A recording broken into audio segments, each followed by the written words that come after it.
and welcome back to the Unionist Central Podcast. So, this episode is going to be pretty different, really different from the rest of the stuff on this channel. It's really stretching the definition of a podcast since I have my screen up in front of me, and it is much more engaging. It's more like a video. Um, but so I've been having some mic troubles recently. The mic I usually use to record these podcasts, the one I've used to record all of them since the first one, has bugged out on me, and I need to get a replacement part and fix it. And as you know, if you've watched the previous video on this channel, I just started or I'm trying to work on a new series, Society of Reason. It's a series that means a lot to me. It's one that I'm very excited about, but I wanna go into it with the best equipment so that when I look back on it, I know, "Hey, I'm having the best possible experience listening to this." And to be quite frank, I don't think I can do that with this mic. The reason I switched to the other one was because after I listened to the first episode, I knew this really isn't that great of a mic. I'm not You could probably tell. I can't tell right now, but when I get to the editing stages, I'll be able to see.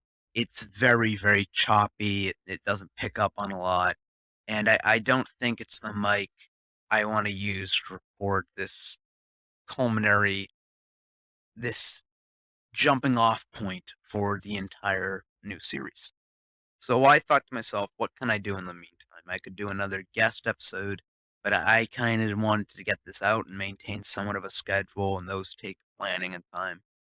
And I thought I could do a solo episode, but I didn't want to write up a whole thing. And I had half a script for another episode, and I had the full script for the introduction episode, but I didn't want to mess around with those.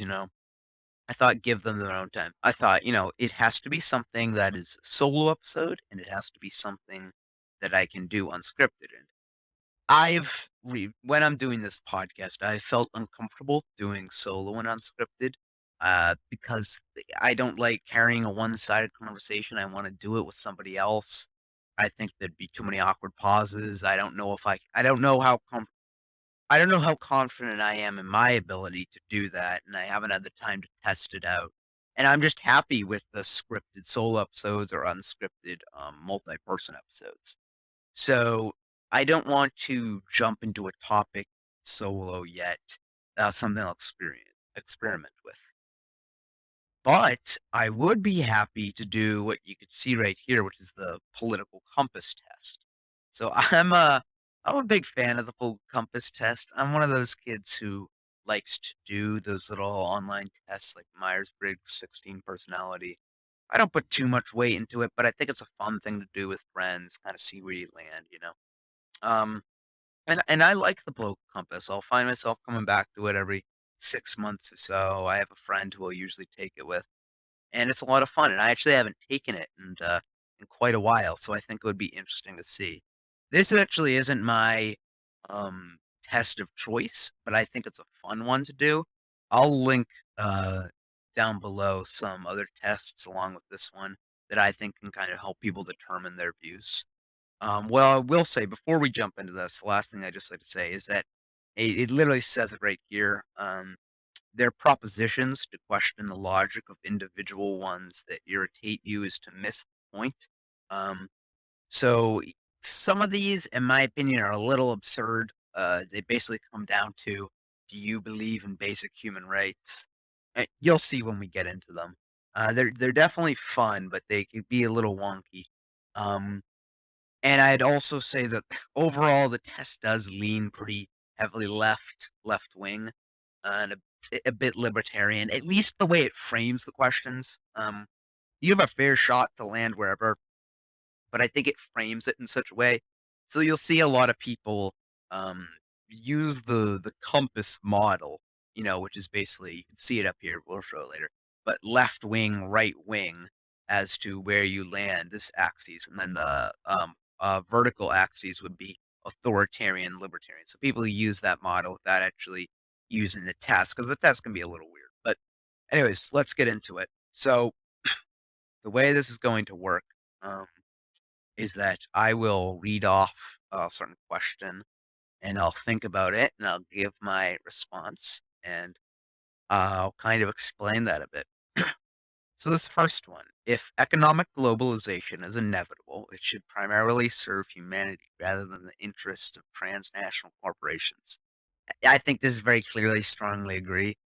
For me personally, I'm not a big fan of transnational corporations. I think that they tend to promote they tend to lose regulation because no one country can stand up to them and they get very sneaky about it. I really don't like that. I'd always support my country whether it was right or wrong. This is one of these questions that I don't particularly like. The reason for that is what defines right or wrong. So if I thought my country was doing something that I personally see as wrong, I wouldn't support my country doing those actions. I think I'd still support my country overall. I'm going to give this an agree. And my justification behind that is that, oh, I'm sorry. I'm going to give this one a disagree.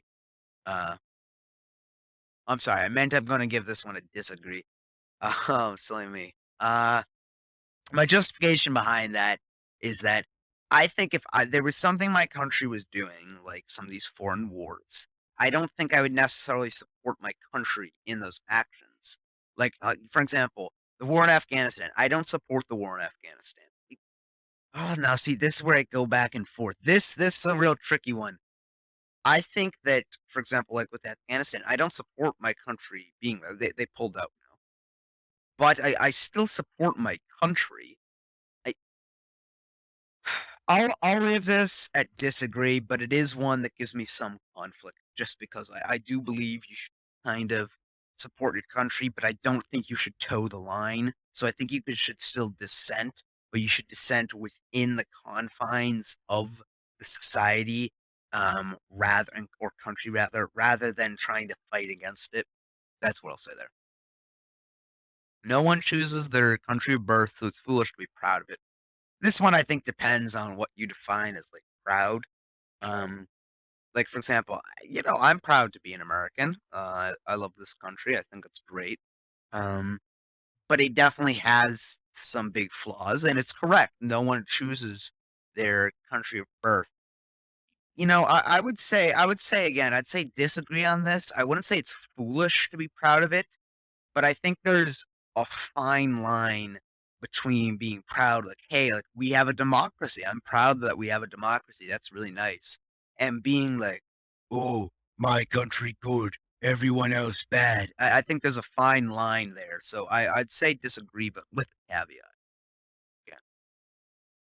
Our race our race has many superior qualities compared to other races. Strongly disagree. This is one of the ones where it's basically asking, "Are you racist?" And I think it could be phrased a bit more delicately. The enemy of my enemy is my friend. So I'm going to go with strongly disagree with this one.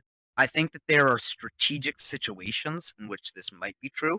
For example, when you're fighting some like if you have an opposition candidate in an election, for example, I would suggest that you would say, "Hey, if I'm closer with somebody, they can be my ally against this enemy." But this is talking on a global scale, and what I think it really means, at least in my interpretation of it, would be governments, and it would be implementing governments. And this is where I one of my biggest frustrations with American foreign policy has been this policy right here, "The enemy of my enemy is my friend," where, America would look across the globe and we would see communist nations and socialist dictatorships, socialist countries, whatever you want. And some of them, yeah, I'll agree, they really weren't that great. I think there's a lot of examples of them being icky and not the best example of an ideal socialist state or anything like that. And the US, and they repress their people, and those countries would repress their people. And the US decided, hey, we have to intervene. And that's a whole different topic, but they intervened and they would basically prop up a military dictatorship, like some fascists, some nationalists, just some real wacky people, and they would prop them up because at least they're not communists, you know? At least they'll give us our mining rights. And I think that that's why you see so many countries across the world. Like, for example, one of the big things in the Middle East is that when in the if you look at the 60s or 70s, although this is an overgeneralization, it was a haven for the libertarian left wing ideals. You see a lot of leaders like, and then you kind of had more and more European and American interference in the place, and they kept propping up these countries and governments. And I think that's one of the reasons why the region is so destabilized to this day. Military action that defies international law is sometimes justified. I'm gonna say agree on this one. It's actually pretty interesting. Um, I would say that there are certain instances in which uh, I think international law could say, get it wrong.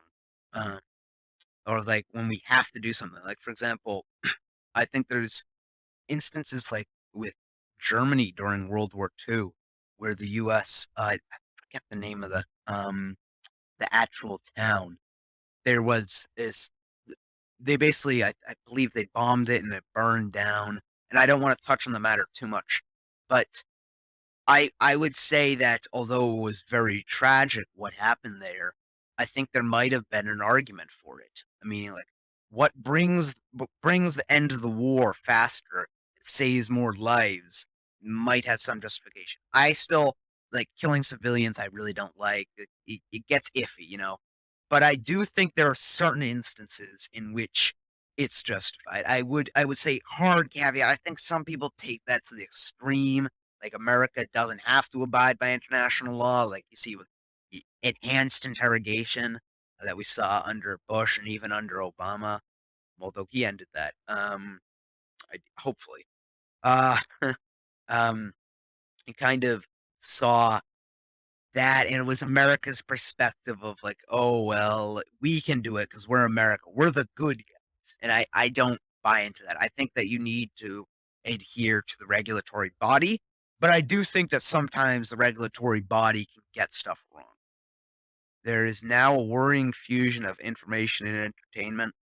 I never really understood this one too much. I'm assuming it means, I guess, people kind of make jokes. Like if anybody watches Saturday Night Live, like Weekend Update about it, and I would say I'm gonna say strongly disagree here. I think that it's nice to have information be entertaining and presented in an entertaining manner. I think it helps. I guess people wouldn't get that information, get it easier. But I don't fully understand what this question